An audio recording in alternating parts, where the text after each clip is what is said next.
Hello YouTube, this is the Bucket coming at you today with my review on the Taurus Gx4 Carry T.O.R.O edition. The Taurus company came out with the Gx4 line of pistols to compete with the SIG P365 and other micro compact stack and a half pistols. And as they have kind of evolved, Taurus has followed along with the market, and this is the latest iteration of what they have. So we're going to unbox this gun. We're going to show you all the features, show you how to disassemble it, reassemble it, show you how it performed at the range, and then show you some of the accessories that I picked up today from CYA. So when you get the gun, it's going to come in this black hard plastic case, which I really like that they're doing a little bit more. You end up having this gun. You can see that it is unloaded. It comes with two 15-round magazines, which are awesome. When the gun comes, it'll have the medium back strap on it, but it will also come with a small and a large back strap. And then it also comes with this cool keychain that doubles as a screwdriver. When you open up this pad back here, you've got your gun lock, and then you've got your manual. I like the fact that Taurus is coming out with nice color manuals that make it really easy to be able to understand and work with your firearm. I think that's really great that they offer that. It's a nice little extra that they have. So that's what you get inside the box. The pistol itself is a polymer frame striker fired firearm with a steel slide, steel barrel, and then it has an optic cut. That's what T.O.R.O stands for.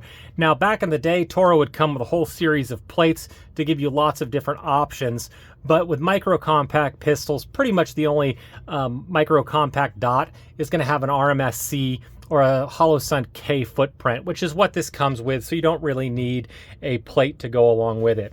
You're going to see that it has a blacked out rear sight, and it's got to have a single dot front sight. That's not my favorite option as far as sights, but that is what the market is really going for. You're going to end up having good texturing on the pistol. You're going to have some people call these gas pedals, just a place to put little texturing so you can feel where you could put your offhand thumb. It'll go right there, which is really nice. It does have ambidextrous ability where you could take out the mag release and you can flip that around. So if you are left-handed and you want that on the other side, you can go ahead and have that there as well. It really feels like a very high quality firearm. The slide moves real nice. The front slide serrations and rear slide serrations are really easy to get to, and they have a good grip to them.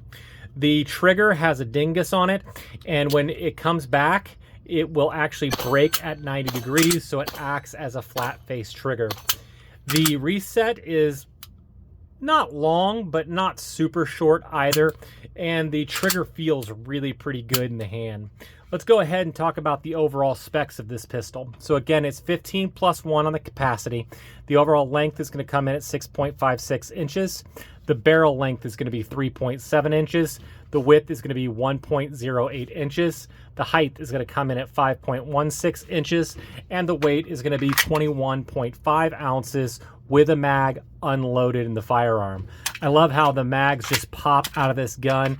And with this coming up to a single feed, you really don't need a mag well. It just kind of naturally finds its way in there.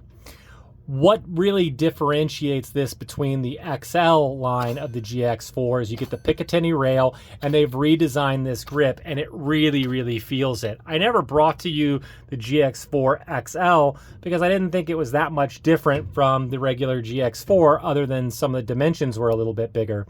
But when you put this gun in your hand, the ergonomics are amazing on this gun.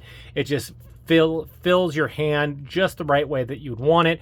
Your hand gets right up there to get a really high purchase, so it helps mitigate that muzzle flip. It's just, you want to pick it up and you want to shoot this firearm, which is just awesome. Like I said, the trigger, I think it's better than a Glock 43, a Glock 43X X trigger. And it's easy to get shots. Follow-up shots are not complicated at all. It's just a really good design. And when I was shooting my Remington 124 grain, my Monarch, my Blazer Brass, I didn't have any malfunctions. This gun just ran all day long. As far as accuracy goes, it was a very accurate pistol. It took me a little bit to figure out the sights, but I ended up at 7 yards, putting 4 of my 5 shots within a 2-inch group, and then I had one that was off by maybe a half an inch. That's really pretty good accuracy for a micro compact pistol. I would have no problems carrying this gun whatsoever. And when I called the good people at CYA, they told me they had the regular base model and the base optic ready model of their holsters made out of Bolteron. And just listen to it click in there. There is a good auditory snap. You can feel it in there. That gun is in there. It's not going anywhere. That Bolteron material is going to cause it so it's going to stand up against extremes in heat and cold. The clip's really good. I personally, I got a little muffin top, I'm not going to lie to you, so I like to carry at the 3 o'clock position, and I think the base optic ready model is the way to go. I went with the optic ready model again because, again, this is the T.O.R.O, and so I am going to want that exposed because I think I'm going to get myself an optic to go ahead and put that on this gun and maybe come back to do another video to show you guys what I think this runs like with that optic on there. Now, as far as disassembling or field stripping this so you can clean it and take care of it like I haven't done quite yet, as you can see with the schmutz on my hand, it's a pretty easy affair, and that cool little keychain is going to help you out with that. So again, you make sure that you have no mag, you do make sure you're clear, discharge the striker, then you take that little screwdriver that's on the bottom of it, fits perfect inside the gun, and then you just twist it counterclockwise, and then the slide just comes right off the gun. You're going to see that you have a dual captive recoil spring. You're going to just see the high quality nature. That nice finish that they put on the barrel is awesome. The rifling's really good. The feed ramp's awesome. You can just see that beyond the schmutz from me putting over 200 rounds through this, it's just really, really well put together.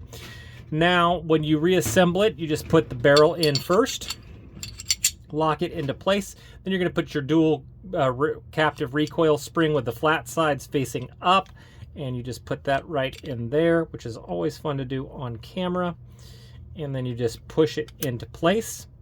And once you have it into place, you just put the slide back on the frame and just put it straight back. You'll see that it's locked back into place.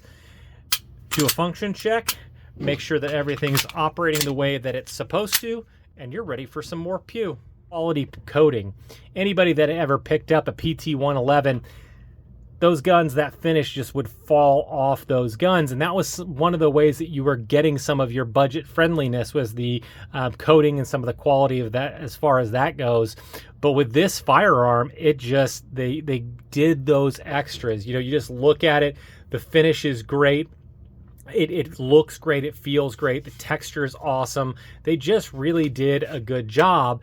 And the price point coming in at under, well, so I picked this one up for $300. That was with the 2 extra mags. A lot of these are, you can find them for $260 to $300, which really gives you the opportunity to buy a couple of extra mags, to go to CYA and pick yourself up a holster, and you're still going to be under the price point of a SIG 365 XL, of a Hellcat. Probably still even a little bit cheaper than a Ruger Max 9.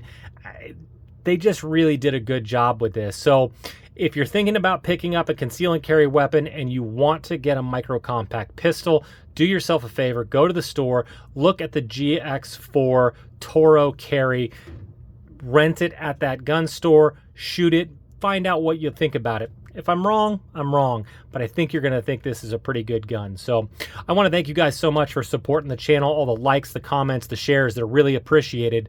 And as always, you stay classy, YouTube. I learned a lesson. Never half-ass 2 things. Whole-ass 1 thing.